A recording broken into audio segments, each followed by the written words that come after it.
pleasure to introduce our next speaker to all of you, Dr. Sachin Agavne sir. Dr. Sachin Agavne sir has completed his PhD in biotechnology from Savitribai Phule Pune University, Pune. He has completed his Masters in Veterinary Sciences from Bombay Veterinary College, Mumbai.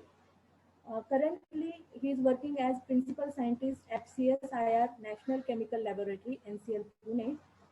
Earlier, he has worked as scientist at CSIR, Indian Institute of Chemical Technology, Hyderabad. He has worked as assistant manager in Venkateswara Hatcheries, Poultry Diagnosis and Research Laboratory, Hyderabad. He has worked as veterinary officer at Raj Biotech, Wings, Satara. He has total 50 plus publications on his name with total citations with 797, H index 17, I index 22. He has total 6 patents on his name. He has 16 years experience in the scientific field. He has completed 20 plus industrial projects till now. He has one cover page article on his name. He has organized and attended 25 plus conferences. He is presently guiding 4 PhD scholars, and he has guided 15 MPharm and MSc students, and they have completed their projects under his guidance. In his achievements, he has established animal unit in NCL IISER. He has established and managed Central Laboratory Animal House facility of CSIR IICT Hyderabad. He has established pathology lab at Poultry Diagnostic and Research Center, Hyderabad. He has been selected as CPSCA nominee by Government of India and nominated as CPCSCA nominee at various government and private research institutes. So with this brief introduction, I request Sachin Agavne sir to start his presentation on research skills, methodology and its importance in drug discovery. Sir, please start with your presentation. Yes. Thank you very much for introduction. A very good afternoon to all the participants, my dear friends, my dear teachers. So I will share the screen.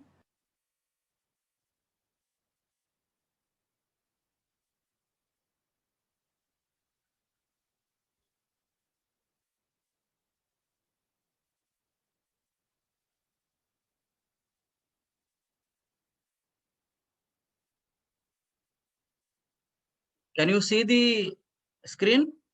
Yes, sir. Yes.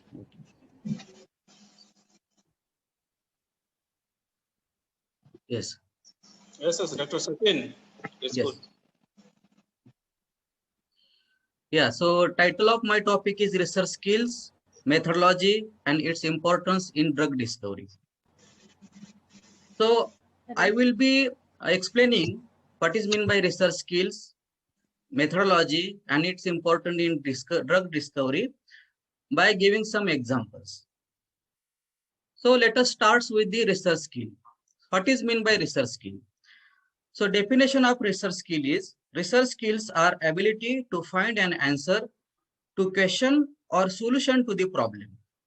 And research skills include the ability to gather the information about research topic, review that information, analyze it, and interpret it in a manner that brings us to the solution.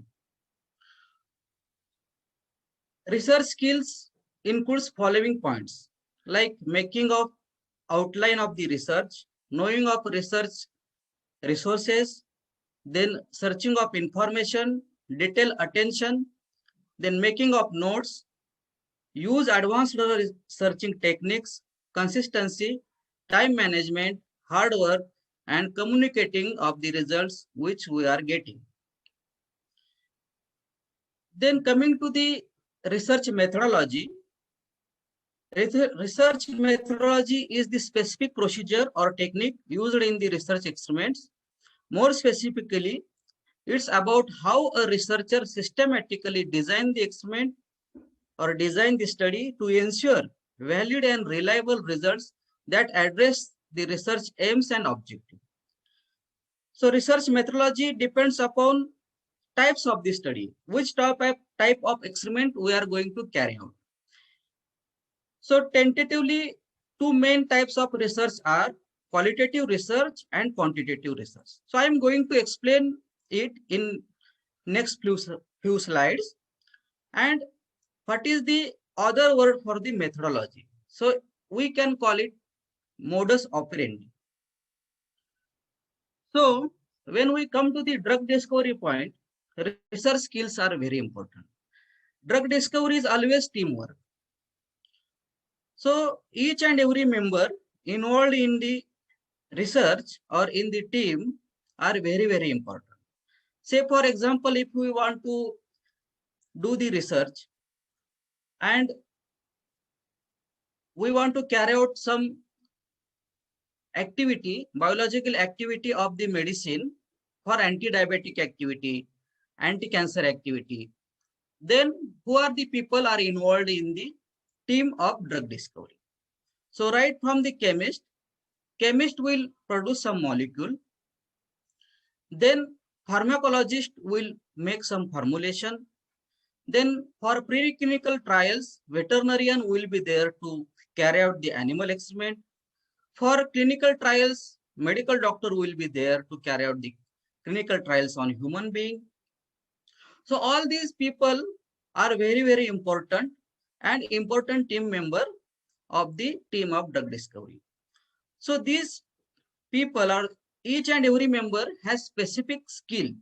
Like veterinarian will have the skill of animal handling, then animal experiment. Medical doctor will have the skill of giving injections or dealing with the human being. So veterinarian cannot do the job of medical doctor, or chemist cannot do the job of veterinary doctor. So each and every member is important, and his skills, research skill is important when we talk about the drug discovery. So new drug cannot be introduced in the clinical practice unless it passes the test in the laboratory animals. So I would like to explain it by giving example. Say, for example, we want to test the drug for some biological activity, say for anti-diabetic activity, anti-cancer activity. Say, here I am taking example of diabetes mellitus. Okay, so I will explain how research skill and how research methodology are important to carry out the drug discovery of the medicine which we are thinking it may be having anti-diabetic activity. So let us start with this example, diabetes mellitus. Why I have chosen this disease? Because WHO report says diabetes is the 7th leading cause of the death all over the world. And 425 million people have diabetes in the world. And as far as India is concerned, 72 million diabetes patients are there in India. And I'm sorry to say, India is world capital of diabetes. So we have to focus on this problem as far as drug discovery is concerned. So when we talk about the diabetes, we will start with its meaning. So I would like to ask you, what is the meaning of diabetes? So I want to unmute. Can somebody give the answer? What is meant by diabetes? Please.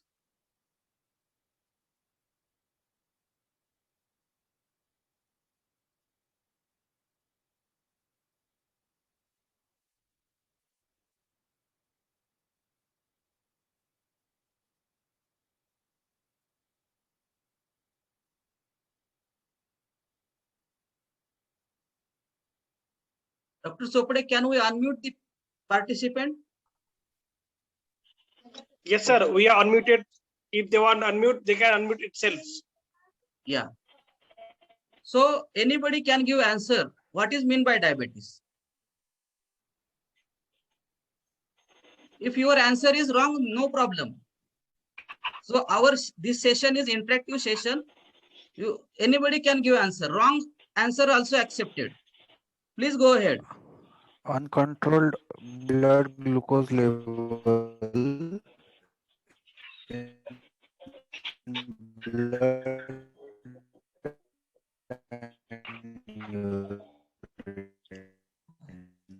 Hello. So, yes, yes, please go. Sir, it is a metabolic disorder where there is insulin deficiency is there, and the blood sugar level is increased more than normal. And Okay. diabetes mellitus, it is two types: insulin dependent and non-independent. Hello. Okay. Okay. Yes. Yes. Hello. Yes. Yes. Go ahead. If somebody want to give answer, let us start. Anybody else want to give this answer? What is mean by word that is diabetes? So it is the improper process of blood sugar in the body, blood glucose. Okay. The Okay. ability to process properly. Okay. So yes. So thank you for your answer. But I got some clues from the participant that some people were telling that there is increase in the blood glucose level, right? So increase in blood glucose level is called as hyperglycemia, and decrease in blood glucose level is called as hypoglycemia. I also heard that some participants were giving answer that it is related to the insulin. So increase in blood insulin level is called as hyperinsulinemia, and decrease in blood insulin level is called as hypoinsulinemia. But I am asking about meaning of word diabetes. Diabetes definitely has some meaning. Like diabetes mellitus is there, diabetes insipidus is there. And in diabetes mellitus and diabetes insipidus, common word is diabetes. So I want to know what is meant by word diabetes. Anybody else? Okay, no problem. So I will explain it. If we break this word into two words, it becomes di and betis. So diabetes is Greek word. Di means poly and betis means flow. So simple meaning of the diabetes is polyuria. You must be knowing the people suffering from the diabetes mellitus, they have symptoms of polyuria, that is frequent urination, excessive urination. And mellitus means sweet. So what happens? Yes. So its clinical symptom is excessive urination, but pathophysiological change happen in the blood is increase in blood glucose level, that is hyperglycemia. So because of increase in blood glucose level, kidney become active, and what is the function of the kidney?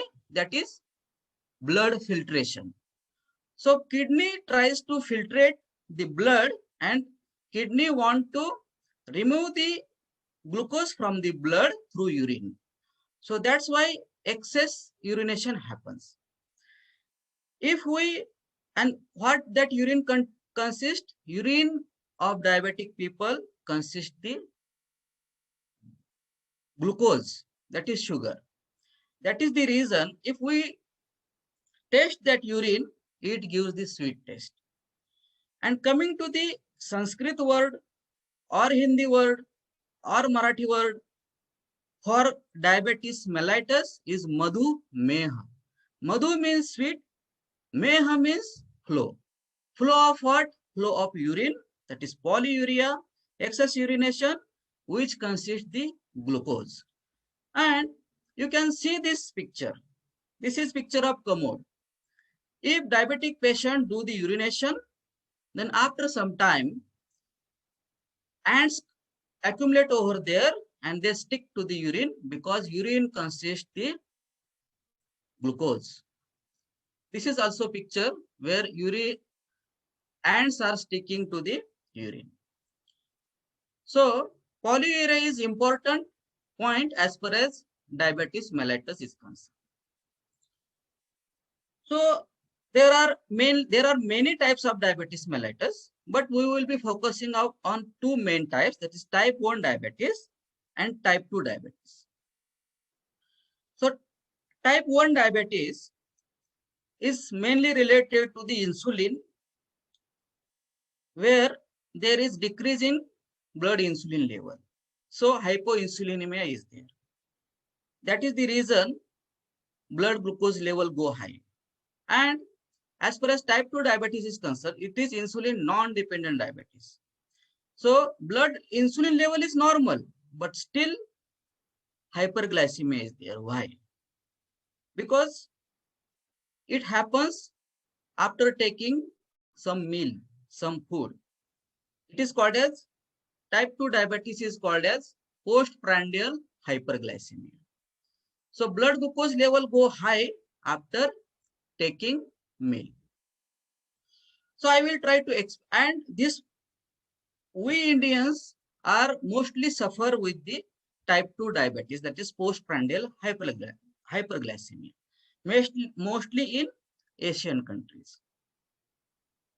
So you must be knowing the various breeds of the dogs, that is Pug, German Shepherd, Labrador, Cocker Spaniel. So these are the breeds of the dogs or canine. So what are the various breeds of the cattle? Yes, there are many breeds of the cattle and buffaloes. So here I am giving some example of breeds of the buffaloes like Nagpuri, Surti, Mehsana, Jafrabadi.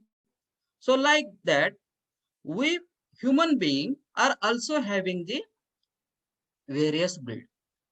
Can anybody tell me the various breeds of the human being? So Dr. Chopde, you can unmute. So participant will try to give answer. Yes, sir. Yes, we are unmuted to all. Other can be talked. Yes, please go ahead. Dear participant, you can give the answer. No problem. If your answer is wrong, I don't mind. But you try to speak. This session is interactive session. I want that you should understand the meaning of this, all the points which I am explaining here. So please tell me the various breeds of the human being.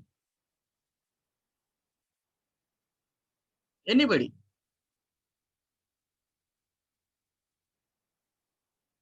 Please go ahead.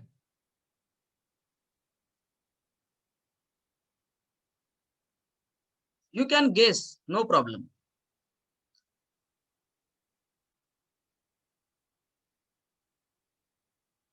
So, sir, you are unmuted, no? Participant. Yes, sir. Yes. Yes.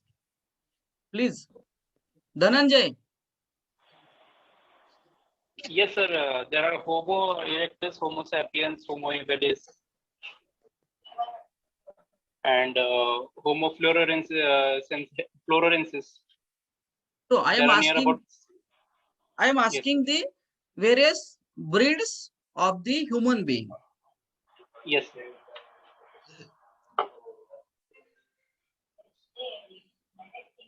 Anybody else? Monal is there? Monal? Monal?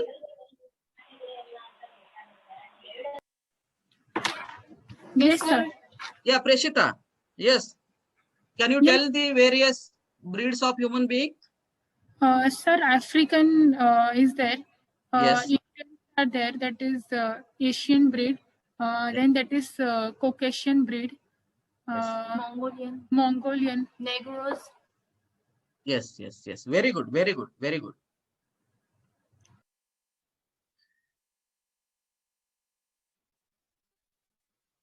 Yes. So can you see the slide? Yes, sir. Yes, Rishita? sir. So these are the various breeds of the human being. I have just given some examples like Caucasian. Caucasian means people who are white people who are staying in European countries mostly. Then Negroes, then Capoid, Mangaloid, Australoid, Asians. So why I want to tell you, because like various breeds of the dog, various breeds of the cattle, buffalo, equine.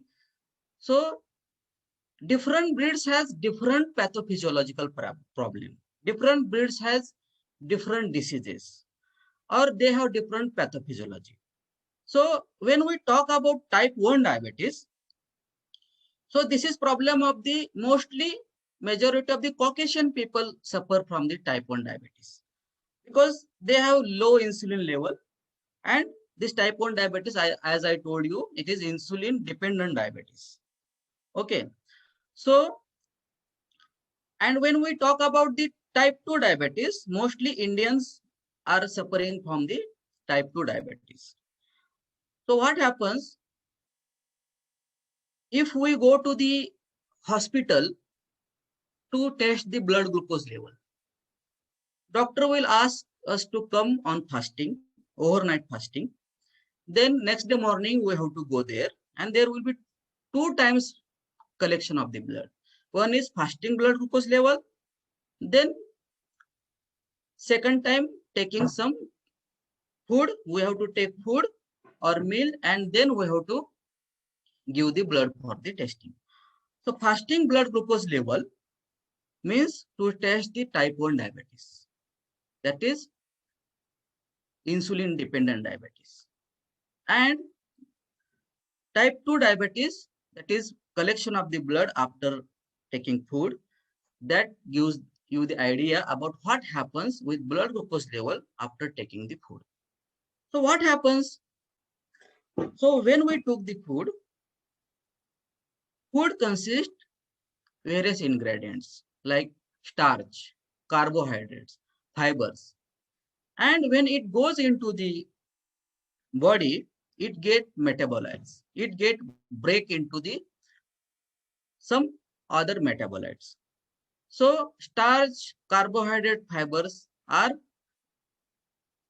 get broke down by the enzymes, alpha glucosidase enzyme and beta alpha amylase enzyme and alpha glucosidase enzyme. So alpha amylase enzyme present in the saliva, and alpha glucosidase enzyme is present into the brush border of the intestine.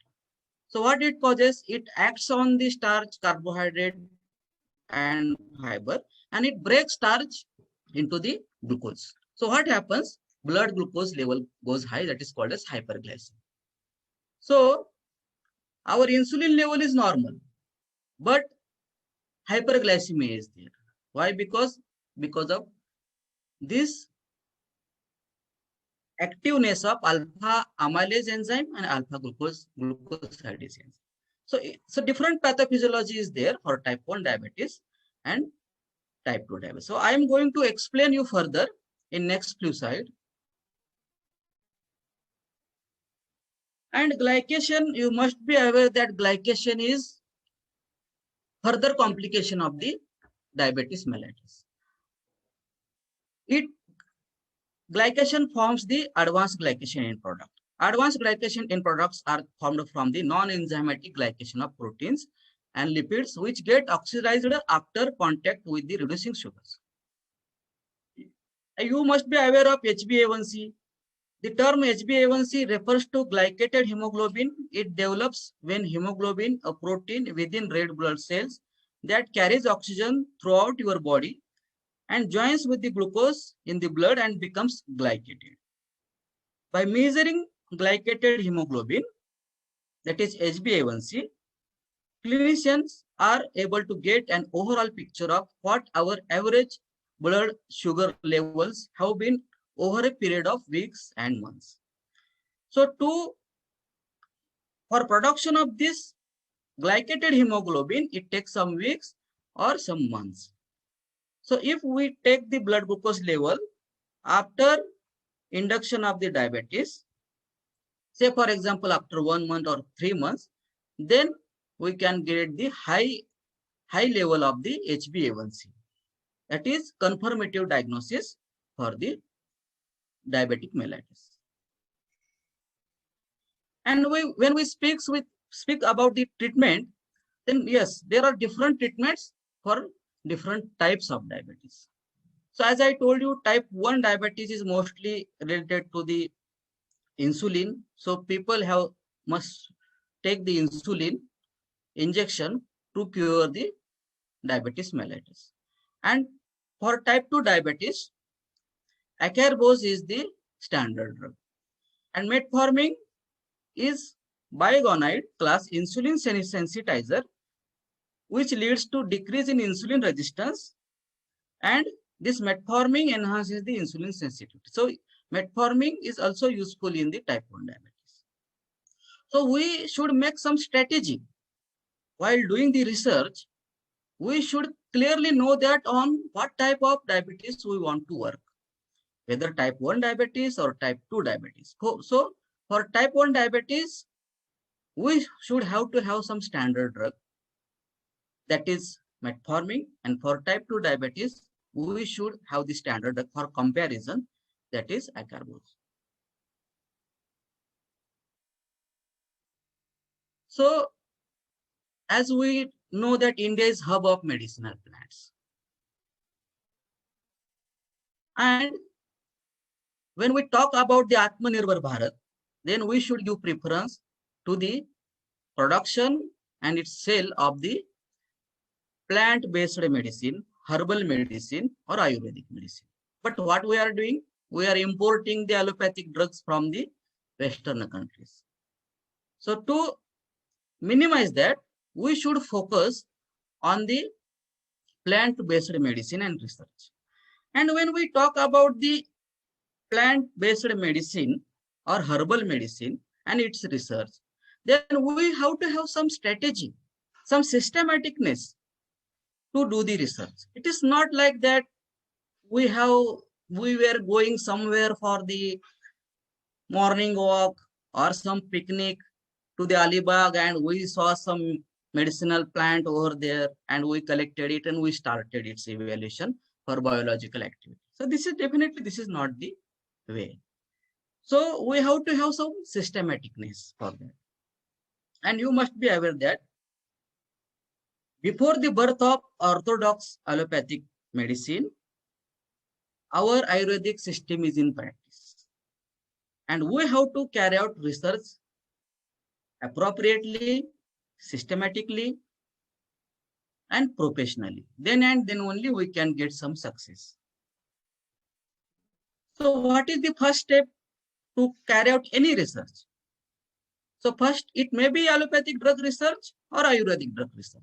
First step is literature survey. We have to do extensive literature survey. We have to make the points, and then we should make some strategy for that.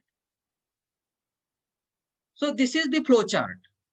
If we talk about the herbal medicine, then it starts with the collection of the medicinal plant, then making of herbarium, then it's drying, making of powder. I am going to explain you one by one.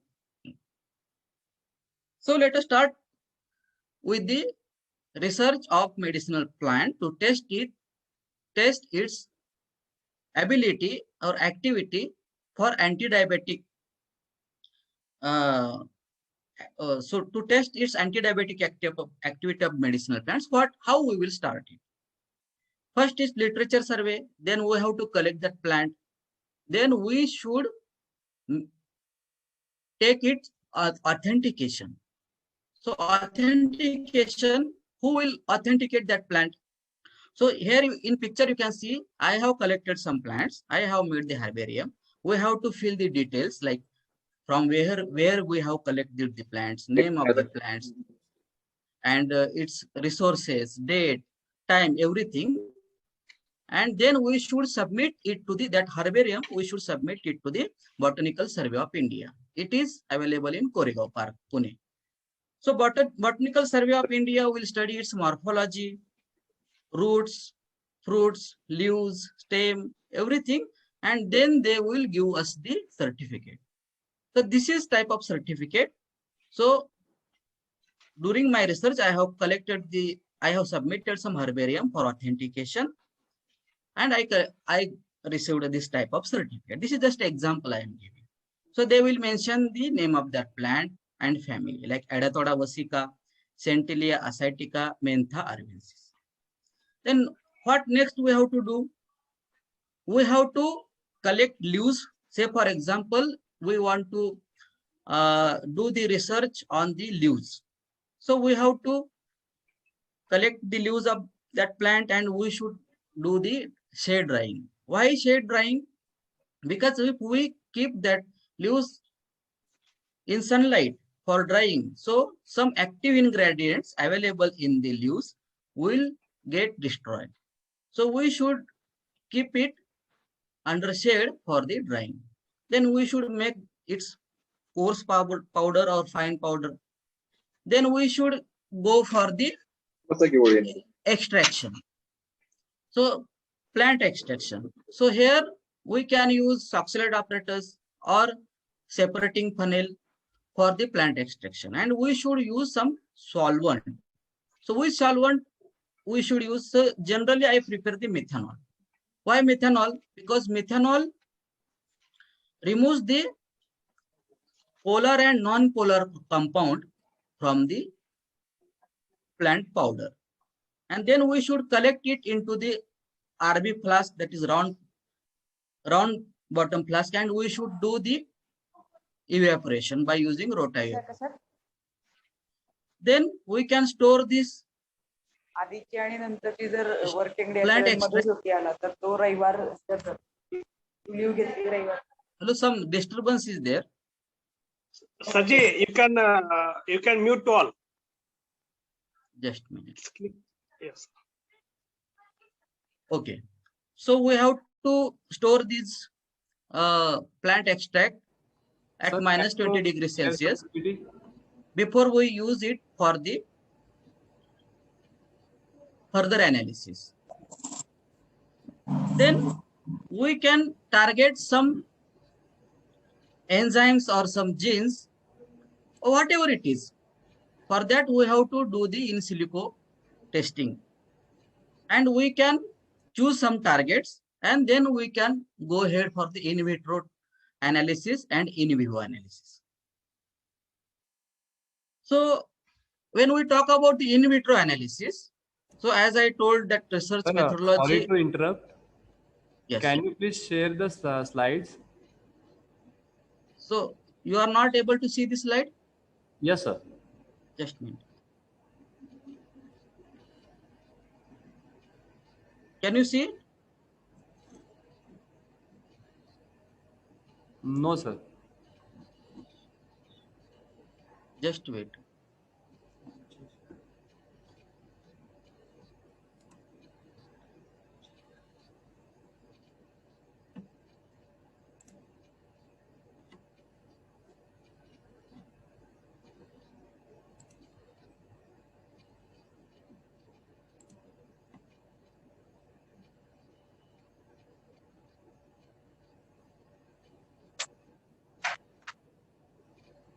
Sir, from Zoom only you can share the screen.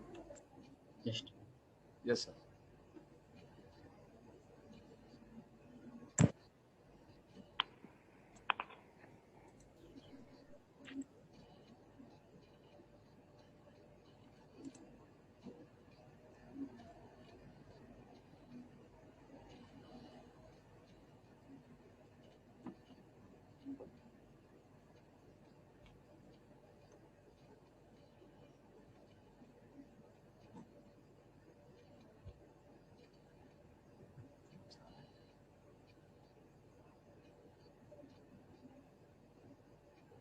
Can you see the slides now? Yes, sir. Yes. Okay. So I was talking about the in vitro assays. So in vitro assays or methodology to carry out the in vitro assays for different type of diabetes is different. So for type 1 diabetes, we have to have some in vitro analysis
Excuse me, sir. Sachin, sir. Sir, please unmute yourself. We can't hear you. Slides are visible.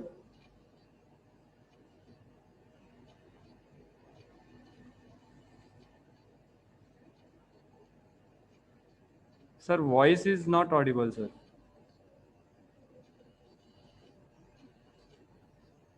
You are muted, sir.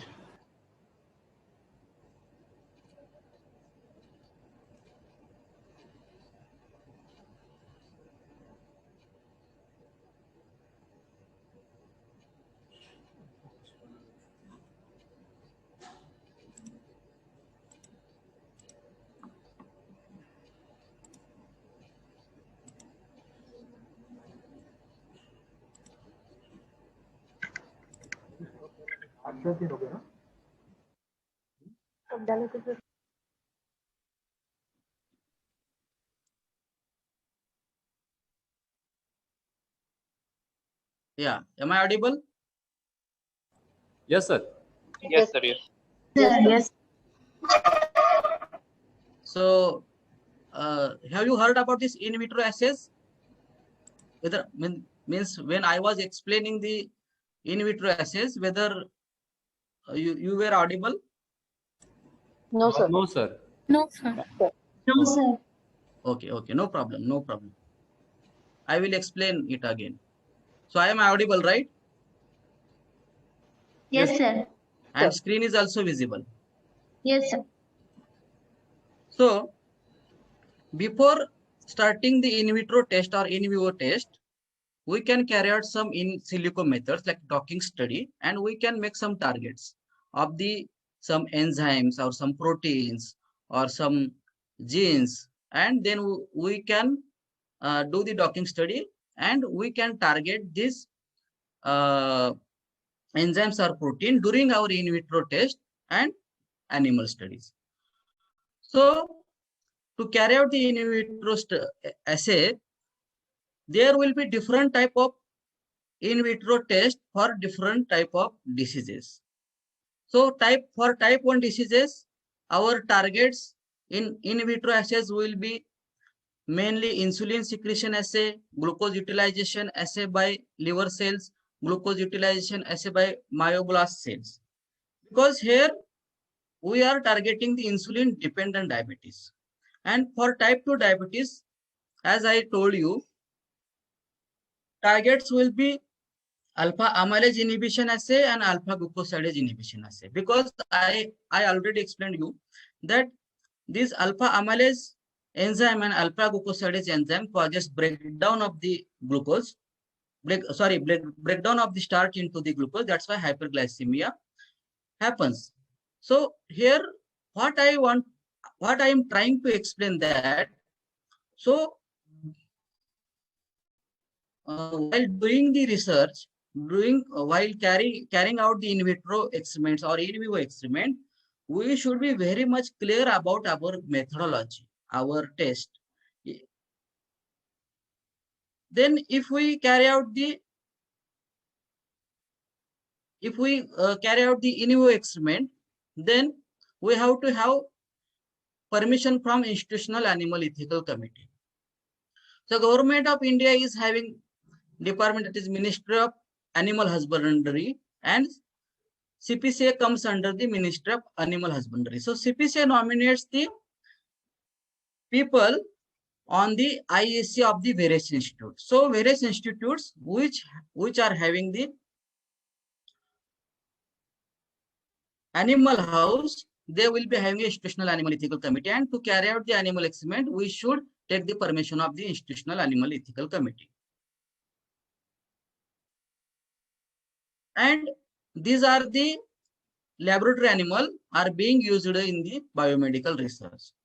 So which are those animals? Like rat, mouse, guinea pigs, hamster, bonnet monkey, beagle dogs, rabbits, goats, and horses, that is equine. So we can use this animal to test various medicine against various diseases and to carry out some toxicological experiment. So coming to the in vivo experiments. So before starting the in vivo experiment, we should find out the dose.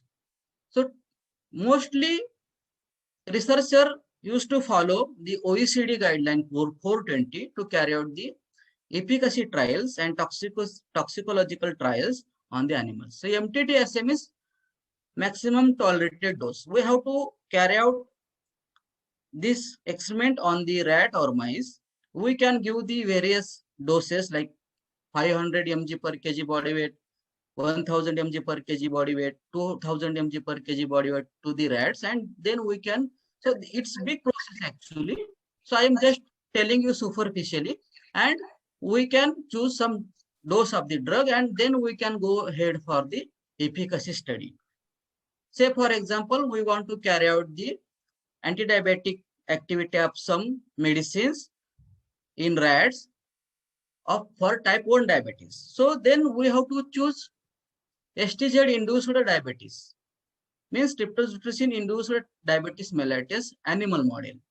And for type 2 diabetes, we will be having starch induced postprandial hyperglycemia model. So what I want to explain you is that in research, if we talk about the research methodology, so research procedures, research experiments are different for different diseases and different pathophysiological function. And then we will be, if we want to carry out the efficacy trial, then there will be two types, like prophylactic, to test the prophylactic effect of the medicine and to test the therapeutic effect of the medicine. Prophylactic effect means if we want to test the preventive effect of that medicine, then we have to, first we have to give our medicine and then we can induce the diabetes or cancer, whatever it is, into the animal, and then we should see the effect of our treatment group or medicines which we are testing. Therapeutic effects means we have to induce the disease first and then we should give the medicine to see its effects and how it controls the disease which already induced or already produced in the animals. Then we should have to have some standard drugs for comparison. So comparison of our extract or allopathic drug or some nanoparticle. So we should have some standard control group. Like for type 1 diabetes is metformin and type 2 diabetes is acarbose. Here you can see the rats. So this is actual experimental animals which, and I have taken the photos. These are diabetic. In first photo, you can see the normal hairs and normal skin of the animal. And in second picture, you can see the rat which is having ruffled hairs, watery hairs, moist skin. It is because of polyuria. We have given this starch to this animal. Because of that, type 2 diabetes is induced and animal become diabetic and they started polyuria, that is frequent urination, and because of that, that animal cage become moist, watery, and that is the reason the hairs and skin of this rat is moist and watery. Then we can collect the blood at various time point, maybe 1 hour, 2 hour, or maybe weekly or once in 50. It depends upon what type of experiments you are doing, whether acute experiment or subacute study or chronic study, and then we can interpret the results. So now, suppose we have the extract and it is proved as a anti-diabetic activity against postprandial hyperglycemia. Suppose now if you want to see this extract is having anti-diabetic activity, but why? What that extract consists and because of what that anti-diabetic activity is there.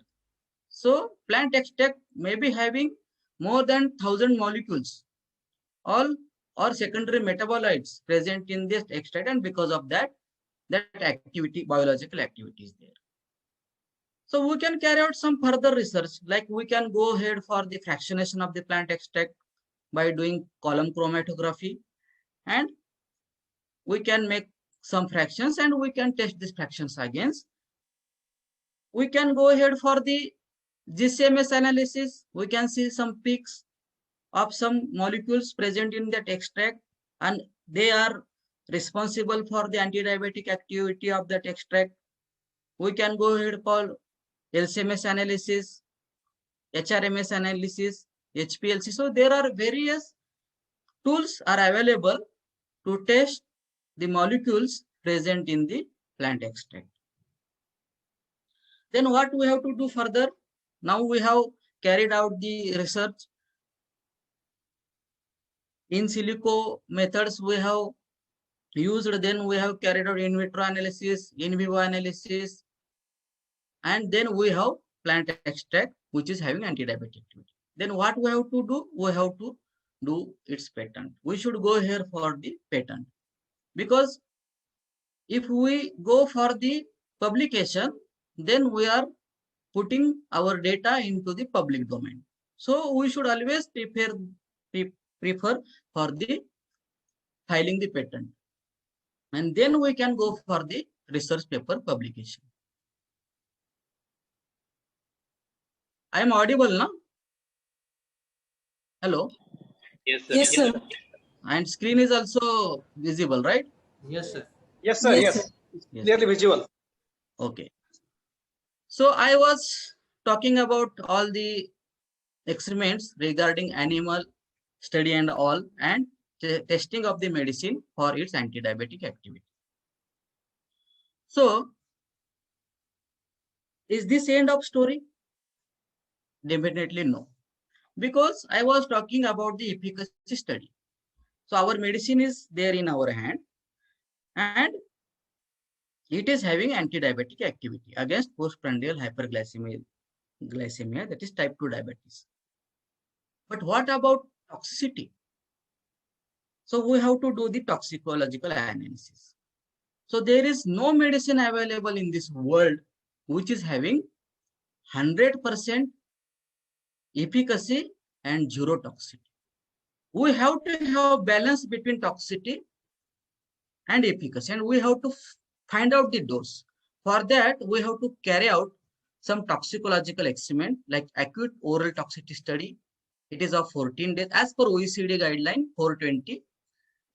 Then subacute toxicity study of for 28 days or chronic toxicity study for 90 days. This study includes many parameters. Like we have to study during the experiment, we should study various parameters weekly or once in 15 days. So what are those parameters? Like body weights of the animals, feed consumption of the animals. We should have to have control groups. Like if we carry out the experiment on the animal, then we should have various groups.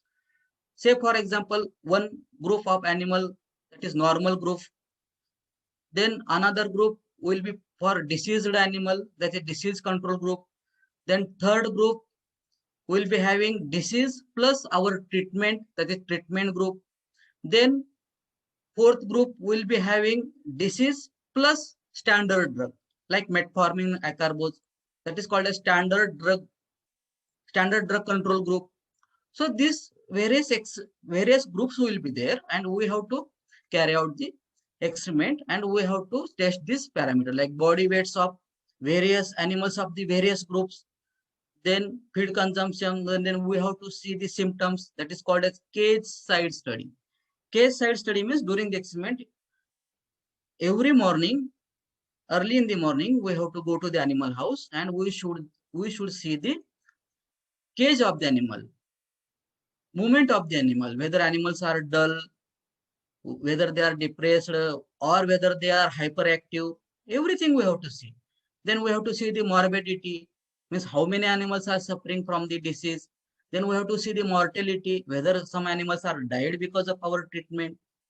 Then we have to carry out weekly hematological test. So hematological test will be testing the hemoglobin, WBCs, RBCs, platelets. Then we have to carry out the serological test like serum albumin, globulin, blood urea nitrogen, SGPT, SGOT. Then at the end of the study, we have to euthanize that animal.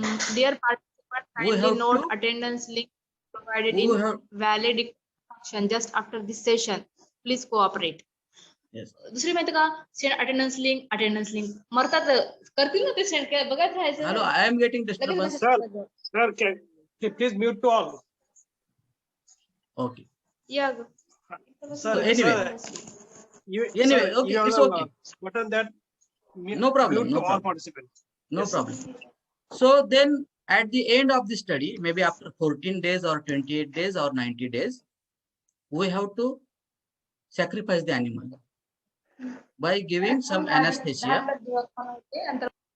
and then we can carry out the pathological examination. There is gross pathological examination and histopathological examination.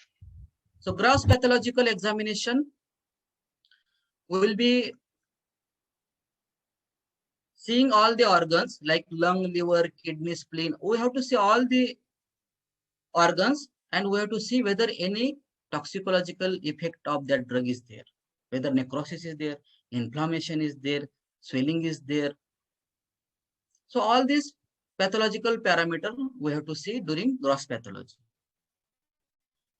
And we have to collect this organ in 10% formalin and we have to go ahead for the histopathological examination under microscope by using various staining techniques like H&E staining. Many staining techniques are there. So we can carry out the histopathological examination of various organs. Then we can go ahead for the clinical trials. So you all of us know that clinical trials should be carried out in the human being, and it has phase 1, phase 2, phase 3 trials. Then we can go ahead for the FDA approval, and then we can bring that medicine into the market for use of common people. And after commercialization also, one more study is there, that is clinical phase 4 trials. That is means post-market survey of that drug.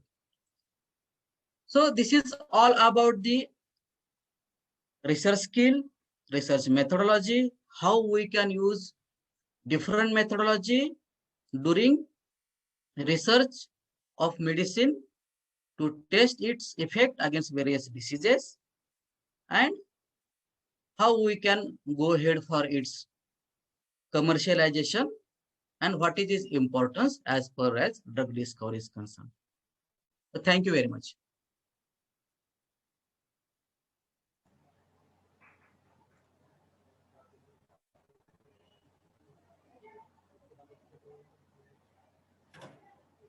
Thank you, sir. Thank Hello. you for the informative session on research skill and how research skills can be used in drug discovery. So I request participants, if they are having any questions, they can type it in the chat box. So, or you can ask yourself also. Anyone is having any question regarding this session?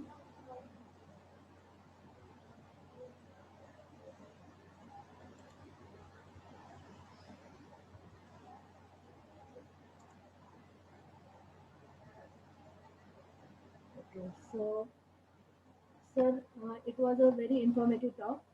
You had discussed regarding the anti-diabetic herbal drugs, which is, I think, the emerging trend in the market now.